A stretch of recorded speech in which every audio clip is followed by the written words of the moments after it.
Yeah, okay. It's not just about military solution, but you've said that there's the dedicated operation along that line, but we still have these pipelines being blown off. What are we missing out?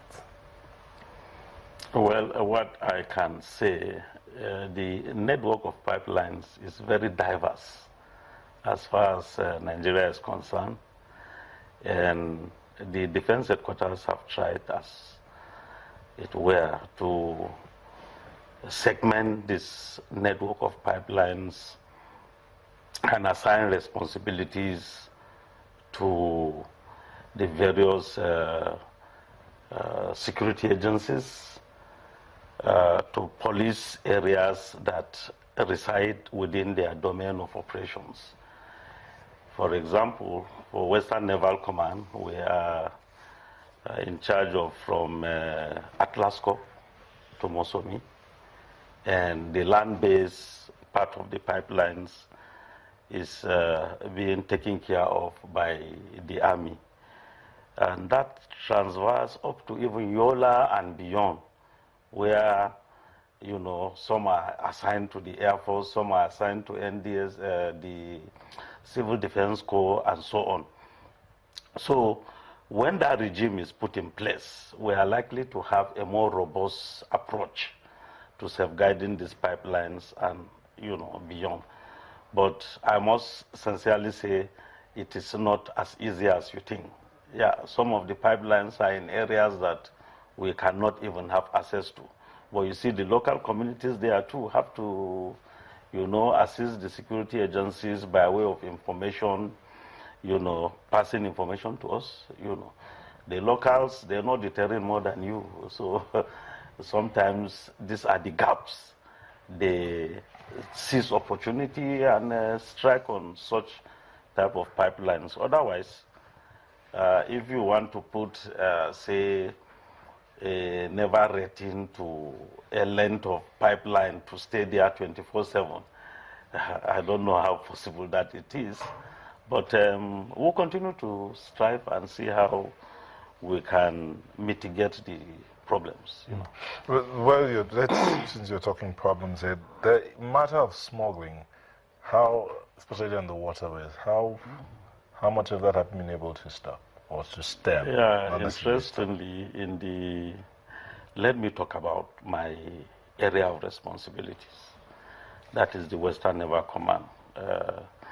I like to look at it from maybe the border with Benin Republic, stretching to Ondo State, Ibokoda area, and so on. There are a lot of people who say that's where the bulk of it happens. Yeah, we agree. Yeah, we are in that picture because gladly we have some facilities today that gives us a real-time picture of what is happening.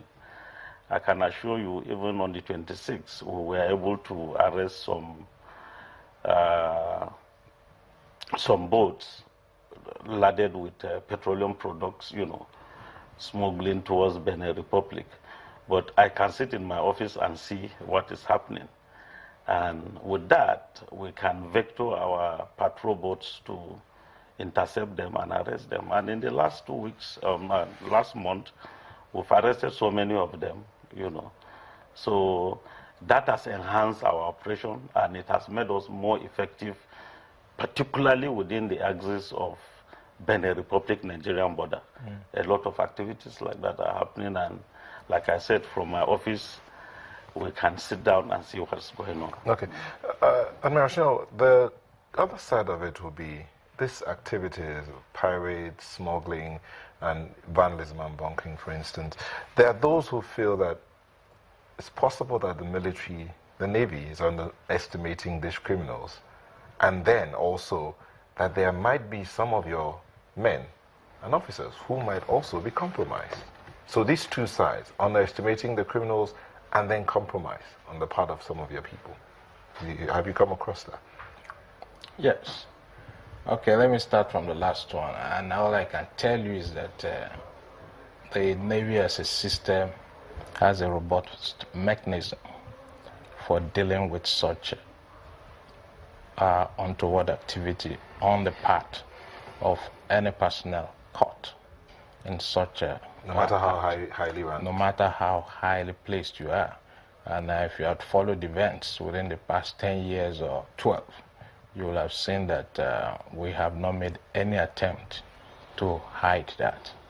Now, coming back to the main issue of what you're doing, you see the nature of the threat within our maritime environment is more or less governed by the geography, such that it's very easy for criminals to move across borders, very easy for them to combine and their efforts and plans to perpetrate this illegality in forms of attacks on shipping, kidnapping, crude oil theft, and the like. You probably recollect a recent incident. I think you have it on your footage. We have declared a gentleman wanted. That was as a result of the hijacking of a ship, MT Maximus. And you could imagine that by the time he was planning and executing the act, he hired a vessel from an owner who was not aware of the intention, hired a crew from a different source. The pirates assembled them at a different position and pulled all the men together somewhere at sea before moving towards Cote d'Ivoire, where he had already tracked the ship to be attacked. The ship was attacked in Cote d'Ivoire, moved over until we got to know, intercepted through a collaboration of efforts among the various navies across the Gulf of Guinea and other interested stakeholders. The pirated vessel was eventually intercepted and the pirates arrested somewhere off the coast of Sao Tome and Principe. That all this occurred within a space of about 10 days, pursuing the ship within the Gulf of Guinea. So that gives you the spectrum. We have had these hijackers and pirates going as far as Angola to strike, dumping the ship somewhere in Ghana. So the multinational compilation is there, and we have not shied away from that. Gladly, the ECOWAS, the ECAS, that's the Economic Community of Central African States, the navies, the number of agreements that have been consummated, some of them have been operationalized now. The regional maritime exercise we've just conducted was actually aimed at practicing and sharpening our skills. Information sharing is on the rise as well to enable us to be able to deal with such a situation. So these are part of the efforts we're making because it's now cross-border, multinational. There's no arrest. Most of the major arrests were made of crude oil thieves and kidnappers. You don't see just only Nigerians there in many cases. It's always a spectrum of... All right. Now that the Navy is 60, would you say you have all you need? Would you say you have met your milestones? Do you have enough equipment to carry out all of your operations? Well, I wouldn't say we have met our milestones. It's like a family. You have children. You begin to aspire to, okay, this one will become a doctor, that one will become this. You continue to pray that, you meet these expectations. The Nigerian Navy so far, by my assessment, I want to say we have, over the years, tried. I remember when I joined the Navy, some of the issues that were being tackled by the Navy. Today, we have surmounted some of them, and we have made a lot of progress. Interestingly, when I joined the Navy, ships were being bought from outside Nigeria, but today we can beat our chest and say we have started building ships. Yeah, the Andoni, our seaworth defense boat, was the first we built, and she's been doing very well. As I speak, I think she is at sea now in the eastern flank of the country. The Tok Ugu has just been built in our shipyard in Port Harcourt. She sailed on her own to Lagos, and she took part in the exercise we just concluded. Very soon, the next seaworld defense boat is going to be launched, and hopefully the President, Commander-in-Chief of the Armed Forces will be coming to commission both Tok Ugu and the second locally built ship. So I think we are making progress. Very soon, maybe we'll build an aircraft carrier.